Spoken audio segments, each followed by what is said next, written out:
Viral Korean মাছ, যেটা মাখলে কোরিয়ানদের মতন ফর্সা হয়ে যাবে, আর সেটা নাকি বাড়িতেই বানানো যাবে। তো আমিও ট্রাই করেছিলাম, চলো তোমাদেরকে দেখাই। কেন বাদ যাবো, ভাইরাল যখন আমিও ট্রাই করে ফেললাম আর তোমাদেরকেও দেখাবো রেজাল্টটা কি আসলো।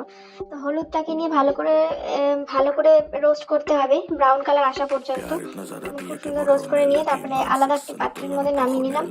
দিয়ে 2 চামচ দিলাম আমি হলুদ গুঁড়োটা, আর তার সাথে দিলাম 1 চামচ কফি পাউডার যেটা, আর তার মধ্যে একটা লেবুটাকে কেটে হাতে চিপে যে দুটো রস বেরোবে সেই রসটাই দিয়ে দিলাম।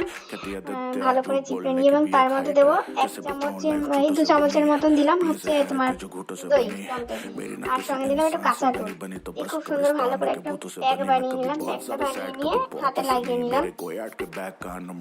দেখো আমার আগে কিন্তু প্যান খুব একটা ছিল না, কিন্তু তাও আমি লাগালাম, দেখি কি হয়, হাতে ডিফারেন্সটা বুঝতে পারবো। তো প্যাকটা লাগানোর পরে আধা ঘন্টার মতন রেখেছিলাম। আধা ঘন্টা পরে তুললাম যখন, আমার একদম হতাশ হয়ে গেলাম। আমার কোনোই কিছু বুঝতে পারিনি, কিছুই মনে হয়নি, বরঞ্চ আমার মনে হচ্ছিল যে আমার আগেরটাই বেশি ভালো ছিল।